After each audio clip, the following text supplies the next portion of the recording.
এমন এক সময়ের কথা কল্পনা করুন যখন সবাই বিশ্বাস করত যে পৃথিবী স্থির হয়ে আছে আর একজন মানুষ গ্যালিলি আকাশের দিকে তাকিয়ে বললেন, না, এটি গতিশীল।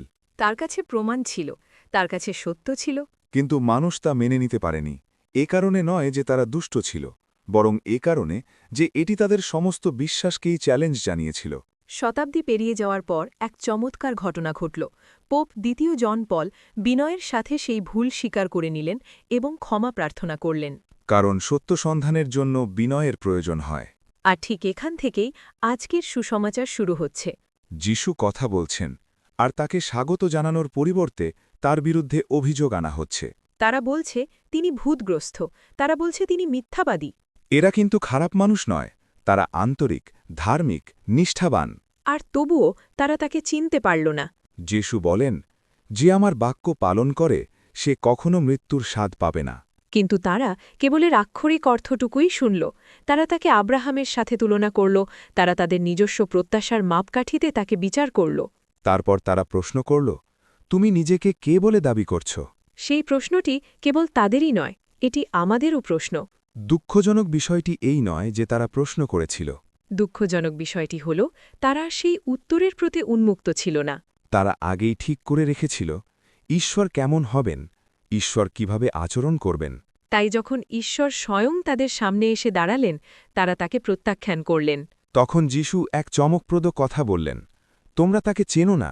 একবার কল্পনা করে দেখুন, তারা প্রার্থনা করে, তারা বিধান মেনে চলে, আর তবুও তারা বলছেন তারা ঈশ্বরকে চেনেন না। কারণ ঈশ্বরকে জানা মানে কেবল ধর্ম পালন করা নয়। এটি একটি সম্পর্ক। তারপর এলো সেই সবচেয়ে শক্তিশালী মুহূর্তটি, আব্রাহাম জন্মাবারও আগে আমি আছি। অতীত নয়, ভবিষ্যৎ নয়, বরং শাশ্বত। যিশু কেবল একজন শিক্ষক নন, তিনি স্বয়ং ঈশ্বর। এখন তাদের দিকে তাকিয়ে কথা বলা খুব সহজ। তারা কিভাবে দেখতে পেল না? কিন্তু সুসমাচার সেই প্রশ্নটি আমাদের দিকেই ঘুরিয়ে দেয়। আমি কি আমার জীবনে যিশুকে ঈশ্বর হিসেবে স্থান দিই? কারণ আমরা প্রায়ই বলি, প্রভু, আমাকে আশীর্বাদ করো, কিন্তু আমাকে বদলে দিও না। আমাকে পথ দেখাও, তবে কেবল সেই পথেই যেখানে আমি যেতে চাই। আমার ত্রাণকর্তা হও। কিন্তু আমার প্রভু হয়েও না। ফরিসিরা আন্তরিক ছিল। কিন্তু কেবল আন্তরিকতাই যথেষ্ট নয়। সত্য এমন কিছু নয় যা আমরা সৃষ্টি করি। সত্য এমন একজন সত্তা যার মুখোমুখি আমরা হই। প্রেরিত পোলের দিকে তাকান। তিনি নিশ্চিত ছিলেন যে তিনিই সঠিক, যতক্ষণ না তিনি খ্রিস্টের সাক্ষাৎ পেলেন। শিষ্যদের দিকে তাকান। এমনকি তারাও সংগ্রাম করেছিল, যতক্ষণ না তারা তার মুখোমুখি হল। তাই আজকের আহ্বানটি খুব সহজ। কেবল আরও বেশি করে বোঝার জন্য নয়, আরও বেশি করে নিজেকে সমর্পণ করার জন্য। স্পষ্টতার মুহূর্তে তাকে বিশ্বাস করা, এবং বিভ্রান্তির মুহূর্তেও তাকে বিশ্বাস করা। আনন্দের মুহূর্তে তাকে অনুসরণ করা, এবং ক্রুশের পথেও তার সাথে হেঁটে চলা। শেষে আমরা শুনতে পাই, যিশু নিজেকে আড়াল করলেন এবং মন্দির থেকে বেরিয়ে গেলেন।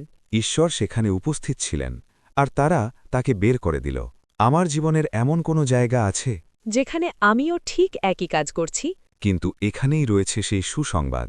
ঈশ্বরের ভালোবাসা কখনো বদলায় না। ঈশ্বরের সত্য কখনো বদলায় না। ঈশ্বরের বিধান অপরিবর্তনীয়। আর তিনি আজও আমাদের তার কাছে ফিরে আসার আহ্বান জানাচ্ছেন, পবিত্র ইউক্যারিস্টের মাধ্যমে, পবিত্র মিলন সংস্কারের মাধ্যমে, এক গভীর সম্পর্কের মাঝে। তাই আজ আসুন আমরা প্রার্থনা করি। হে প্রভু, আমার মিথ্যা নিশ্চয়তা দূর করো। আমাকে একটি নম্র হৃদয় দান করো। তোমাকে বিশ্বাস করতে আমাকে সাহায্য করো। এবং আমার জীবনে তোমাকেই ঈশ্বর হিসেবে স্থান দিতে আমাকে সক্ষম করো।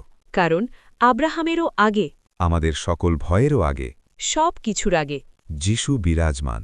আমিন। Thank you for watching.